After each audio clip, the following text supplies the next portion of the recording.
তো আল্লাহ যদি কিয়ামতের দিন বলে, ও বান্দা তুই ইবাদত করছ তার আমি নিয়ামত দিছি, ইবাদত আর নিয়ামত কাটাকাটি, তাহলে জান্নাত পাইবি কেন? এরপরে হলো যে নামাজ আপনি পড়তেছেন, এই নামাজের মাঝে 10 মিনিট যে দাঁড়াইছিলেন 2 রাকাত 4 রাকাত নামাজে, এই 10 মিনিটে বাজারে এখানে সেখানে আপনার মন কি একবারও যায় নাই? অথচ আপনার সামনে তো আল্লাহ দাঁড়ায় আছে। আনতা আবুদাল্লাহ কান্নাকা তারাহু, আল্লাহর ইবাদত এমন ভাবে করো যেন তুমি তাকে দেখছো। قال النبي صلى الله عليه وسلم من قام في صلاته فإنه يناجي ربه। প্রিয় নবীজি বলছেন, ব্যক্তি যখন নামাজে দাঁড়ায় সে তার রবের সাথে কথা বলে। অন্য হাদিসে পাওয়া যায়, ব্যক্তি যখন নামাজে দাঁড়ায় আল্লাহ তার দিকে তাকায়া থাকে। তো আপনি নামাজে খাড়াইলেন, আল্লাহ আপনার দিকে তাকায়া আছে, আল্লাহ আপনার সামনে, আল্লাহ আপনাকে দেখতেছে, আপনার মন চলে গেছে বাজারে। এমন নামাজ আল্লাহ কেন নেবে? যে নামাজের মাঝে একাগ্রতা নাই, খুশু নাই, খুদু নাই। নামাজ পড়তেছেন, যে যায় নামাজে দাঁড়ায়া যে কাপড় পরে, ওই কাপড়ের মাঝে হারাম আছে কিনা, সুদের টাকা, ঘোষের টাকা, মানুষ ঠকানো টাকা আছে কিনা, যে শরীর নামাজ পড়ছে ওই শরীরে হারাম টাকা ঢুকেছে কিনা, সুদের টাকা, ঘোষের টাকা, অন্যায় করা টাকাতে আঙ্গুর আপেল ভাত চাল খেয়েছেন কিনা, এই যে বিভিন্ন প্রশ্ন তৈরি হবে। এমন দেহের নামাজ আল্লাহ আদৌ নেবে কিনা, এটাই তো সন্দেহ তৈরি করে।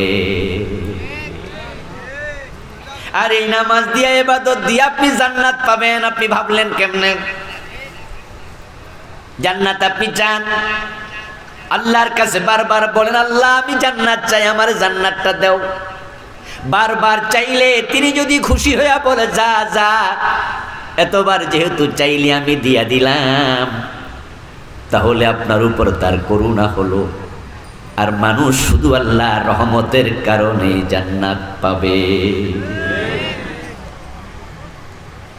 সহিহ বুখারীতে এসেছে কালান নবী সাল্লাল্লাহু আলাইহি ওয়াসাল্লাম লান ইউনজি আহাদাম মিনকুম আমালুহু কিলা ইয়া রাসূলুল্লাহি আওয়ালা আনতা ক্বালা লা ইল্লা আন ইয়াতাগাম্মাদানি আল্লাহু বিরহমাতিহি। প্রিয় নবীজি বলছেন, ও আমার উম্মত, ও আমার সাহাবারা, আমল করো, কিন্তু তোমাদের কারো আমল তার নাজাতের জন্য যথেষ্ট হবে না। লাইউনজিয়া আহাদাম মিনকুম আমালুহু, কারোই আমল তাকে নাজাত দেবে না, জান্নাত পর্যন্ত পৌঁছানোর জন্য তার আমল সমর্থ হবে না, সক্ষম হবে না।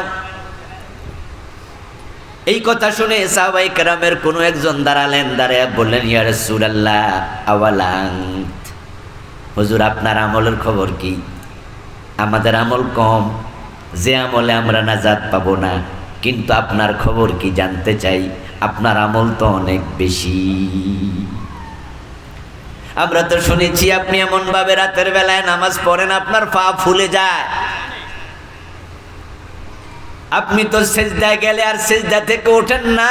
মা আয়েশা বলেছে, মাঝে মাঝে তিনি ধারণা করেন আমার রাসূল বুঝি সেজদাতে মরে গেছে। মা আয়েশা বলেন, আমি উনার পায়ের মাঝে সিমটি কাটতাম, তিনি পা নাড়া দিলে আমি বুঝতাম মরেন নাই, সেজদাতে আছেন। এমন রুকু আপনি দেন। মা আয়েশা বলেছে, এত লম্বা রুকু। আমি আয়েশা মাঝে মাঝে ভাবি রাসূলুল্লাহ বুঝি সেজদার কথা ভুলে গেছেন।